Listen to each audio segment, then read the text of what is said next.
Radhe Radhe everyone. आज की video में मैं आपको अहोई अष्टमी व्रत की कहानी सुनाऊंगी। तो देखिए, अहोई अष्टमी व्रत की कहानी आप चाहें तो जहां पर आपने अहोई माता का कैलेंडर लगाया है, कमोई भरी है, वहां पर भी आप ये कहानी सुन सकते हैं, या तो फिर आप अपनी सखी सहेलियों के साथ, अपनी देवरानी जेठानियों के साथ बैठकर भी ये कहानी सुन सकते हैं। देखिए, अगर आप सखी सहेलियों के साथ आंगन में बैठ के कहानी सुन रहे हैं तो एक प्लेट में स्वास्तिक बना के उस पर हम गणेश जी को विराजमान कर लेंगे और शाहू माता की जो माला है उसको भी हम प्लेट में ही रख लेंगे। अगर आप चौकी के पास सुन रहे हैं तो वहां पर तो ये सारी चीजें होती ही हैं। अब सबको तिलक कर देंगे, साथ में जो भी कहानी सुन रहे हैं उन सबको भी हमें तिलक करना होता है। तो हम लोग देवरानी जेठानी चौकी लगाकर वहां पर पूजा कर लेते हैं और फिर इकट्ठा बैठ के आंगन में या तो मंदिर के सामने फिर हम लोग कहानी सुन लेते हैं। तो आप ऐसे भी सुन सकते हैं या फिर आप जहां पर चौकी लगाई है वहां पर भी आप कहानी सुन सकते हैं। कहानी एक ही रहती है, आप कंफ्यूज ना हो इसलिए मैंने ये आपको बता दिया है। अब देखिए, अपने हाथों में अनाज के दाने लेकर फिर हम कहानी शुरू करेंगे। तो चलिए कहानी शुरू करते हैं। एक बार एक गांव में एक साहूकार रहता था। साहूकार के 7 बेटे और 1 बेटी थी। सातों बेटों की शादी हो गई थी। दिवाली के आसपास का समय चल रहा था। घर में दिवाली की सफाई चल रही थी। एक दिन सातों बहुएं अपने ननद के साथ खदान से मिट्टी लाने चली गई। पहले के टाइम में मिट्टी लाई जाती थी, तो मिट्टी लाने के लिए चली गई। अब जब मिट्टी लेने गई तो उस दिन होई अष्टमी का दिन था। सारी बहुएं खेतों में कोई कचरी लेने चली गई, कोई फूल तोड़ने चली गई, सब इधर उधर हो गई। अब साहूकार की बेटी ने मिट्टी खोदना शुरू कर दिया। जैसे जैसे मिट्टी खोदती गई वैसे वैसे शाहू माता के बच्चे उस मिट्टी में कटते चले गए। सातों बच्चे कट गए। शाहू माता हाहाकार करती हुई आई और शाहू माता ने कहा कि तुमने मेरे बच्चों को मारा है, मैं तुम्हारी कोख लूंगी। साहूकार की बेटी जोर जोर से रोने लगी। उसके रोने की आवाज सुन के साहूकार की सारी बहुएं वहां पे इकट्ठी हो गई। अब सबने जब शाहू माता की बात सुनी तो कहा कि अगर तुमने इसकी कोख ले ली तो हमारी सासू हमें घर में नहीं घुसने देगी। लेकिन शाहू माता ने कहा कि मुझे तो कोख चाहिए, अगर ये नहीं, इसकी कोख नहीं दोगे तो तुम किसी और की कोख दे दो, मुझे तो कोख चाहिए। अब सारी बहुओं ने कोख देने से मना कर दिया। बड़ी बहू ने सोचा कि मेरी एक ही ननद है, अगर इसकी कोख दे दी तो फिर सासू माँ बहुत गुस्सा हो जाएंगी। बड़ी बहू ने कहा कि तुम मेरी कोख ले लो। शाहू माता ने बड़ी बहू की कोख ले ली। जैसे ही कोख ली, बड़ी बहू के जो बच्चे पालने में थे वो पालने में मर गए, जो स्कूल गए वो वहीं पे मर गए, जो खेल रहे थे वो खेलते खेलते मर गए। सारे बच्चे वहीं की वहीं मर गए। जैसे ही घर आई, सासू माँ ने कहा कि ये सब क्या हो गया, सब एकदम से कैसे खत्म हो गए। तब बहुओं ने सारी बात बता दी। अब उसकी सास को बहुत गुस्सा आया। उसने बड़ी बहू को घर से निकाल दिया। साहूकार के बड़े बेटे की बहू गांव के पास ही जंगल में रहने लग गई। जहां वो जंगल में रह रही थी वहां पर एक गौ माता रहती थी। गौ माता बहुत बूढ़ी थी और बहुत कष्ट में थी। साहूकार के बेटे की बहू ने सोचा कि मुझे वैसे भी कोई काम नहीं है, मैं गौ माता की सेवा करती रहूंगी, मेरा भी टाइम पास हो जाएगा और गौ माता की सेवा भी हो जाएगी। इस तरह से पूरा 1 साल तक साहूकार के बेटे की बहू उस गौ माता की सेवा करती रही। अब गौ माता की हालत पहले से बहुत सुधर गई थी। गौ माता हष्ट पुष्ट हो गई और गौ माता बहुत खुश हुई। गौ माता ने साहूकार के बेटे की बहू से कहा कि बेटी, तुमने मेरी बहुत सेवा की है, तुम मांगो, तुम्हें क्या मांगना है, तुम्हारे जो भी इच्छा होगी मैं वो तुम्हारी इच्छा पूर्ण कर दूंगी। तब साहूकार के बेटे की बहू बोली कि हे गौ माता, शाहू माता तुम्हारी सहेली हैं, शाहू माता ने मेरी कोख ले ली है, तुम मुझे मेरी कोख दिला दो। तब गौ माता ने कहा कि बहन, मैं तुमसे वादा तो नहीं करती, लेकिन तुम मेरे साथ चलो, मैं पूरी कोशिश करूंगी। गौ माता शाहू माता यानी अहोई माता के घर पर आ गई। गौ माता को देखते ही अहोई माता बहुत खुश हो गई। बोली, सहेली आज तो बहुत दिनों बाद आई, आज कैसे दर्शन दिए। तब गौ माता बोली कि आज मैं तुमसे कुछ मांगने आई हूँ, तुम पहले वचन भरो कि जो भी मैं मांगूंगी तुम मुझे दे दोगी। तब अहोई माता बोली कि इसमें भी कोई पूछने की बात है, 1 वचन 2 वचन, तीसरे वचन में ऊकू तो खड़ी नरक में सूकू। इस तरह से वचन भर लिया।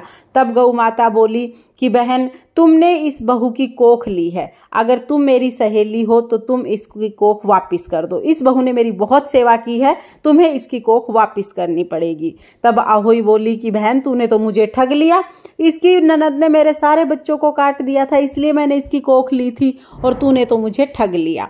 गौ माता बोली, बहन चाहे कुछ भी समझो लेकिन इसकी कोख वापस दे दो। अहोई माता ने अपनी चिटली उंगली से छींटे लगाए और साहूकार के बेटे की बहू की कोख वापस दे दी। जो बच्चे पलने में सो रहे थे वो पालने में रोने लगे, जो खेल रहे थे वो किलकारियां मार मार के हंसने लगे, स्कूल में थे वो बच्चे स्कूल से घर आ गए, सारे बच्चे जीवित हो गए।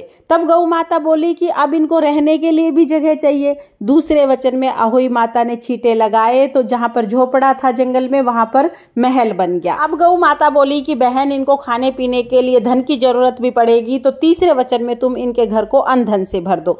अहोई माता ने जल के छींटे लगाए और साहूकार के बेटे की बहू का जो महल था वो अनधन से भर गया। अब आया अहोई अष्टमी का व्रत। व्रत के दिन साहूकारनी ने सोचा कि मेरी 6 बहुओं ने व्रत किया है, सब सजी संवरी हैं, पकवान बना रही हैं और मेरी सबसे बड़ी बहू जंगल में पड़ी पड़ी बेचारी रो रही होगी।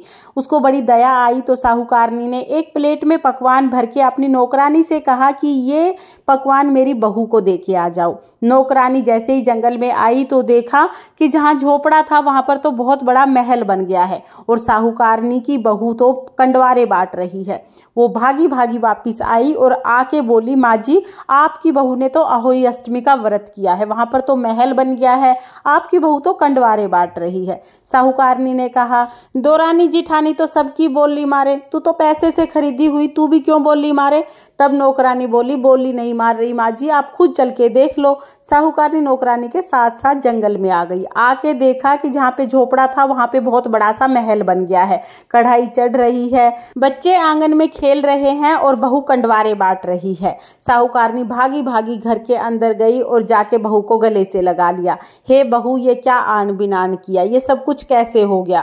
बहू ने अपनी सास के पैर छू लिए, पैर पकड़ के बोली, माँ जी मैंने तो कुछ भी नहीं किया, मैंने तो गौ माता की सेवा की थी और गौ माता ने ही ये सब कुछ किया है। बहू ने सारी बात अपनी सास को बता दी। सास ने कहा, हे बहू, मैं तुझे ऐसे अकेले जंगल में नहीं डालना चाहती थी, लेकिन अगर तू घर में रहती तो दोरानी जिठानी तुझे ताने मारती रहती और तेरा जीना बहुत मुश्किल हो जाता, इसलिए मैंने तुझे घर से निकाला था।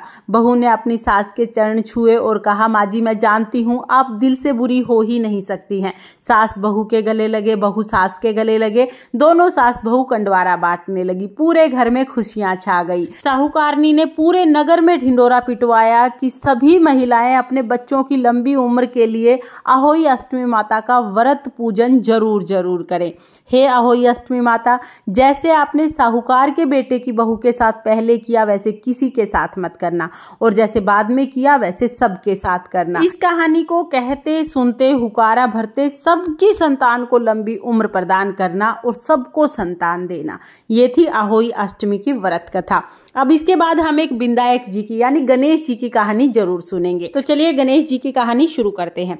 एक बार एक गांव में एक बुढ़िया रहती थी। बुढ़िया रोजाना गणेश जी की पूजा करती थी। रोजाना मिट्टी के गणेश जी बनाती, रोजाना गल जाते। बुढ़िया के घर के सामने एक सेठ की हवेली बन रही थी। बुढ़िया ने जाकर कारीगर से कहा कि कारीगर भाई मेरे लिए पत्थर के गणेश जी बना दो। कारीगर ने कहा, बूढ़ी माई जब तक आपके लिए हम पत्थर के गणेश जी बनाएंगे इतनी देर में तो हमारी दीवार बन जाएगी, हमारे पास समय नहीं है, आप किसी और से बनवा लें।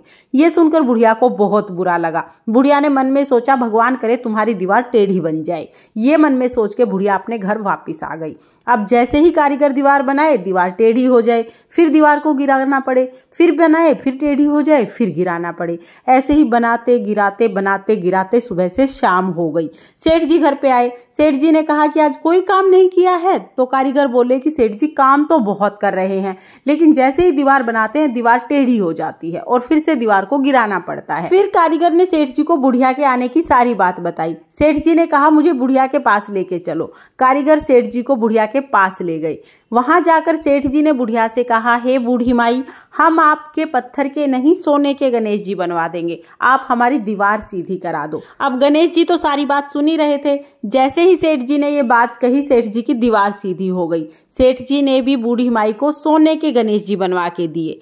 हे गणेश जी महाराज, जैसे आपने सेठ जी की दीवार सीधी की वैसे सबके सब काम सीधे करना और जैसे आपने बुढ़िया की मनोकामना पूरी की वैसे ही इस कहानी को कहते सुनते हुकारा भरते सबकी सब मनोकामनाएं पूरी करना। ये थी गणेश जी की कहानी। इस तरह से अहोई अष्टमी की कहानी कथा पूर्ण होती है। कथा सुनने के बाद जो हमने हाथ में अनाज के दाने लिए हैं वो गणेश जी को, अहोई माता को, शाहू माता को समर्पित कर देंगे। कुछ दाने हम जल के लोटे में डालेंगे। इस तरह से हमारी कहानी पूर्ण हो जाएगी। कहानी के बाद हम ये जो जल का लोटा है ये सूर्य देवता को अर्घ दे देंगे। तो फ्रेंड्स, आपको ये कहानी कैसी लगी कमेंट करके जरूर बताना। और अगर ये वीडियो आपको पसंद आई हो, वीडियो आपके लिए थोड़ी बहुत भी यूजफुल हो, तो प्लीज़ वीडियो को लाइक कर देना। और हम महिलाएं घर में तीज त्योहार कैसे करते हैं ये देखने के लिए मेरे चैनल को सब्सक्राइब कर लेना। फिर मिलते हैं किसी और वीडियो में, तब तक के लिए जय अहोई अष्टमी माता। राधे राधे।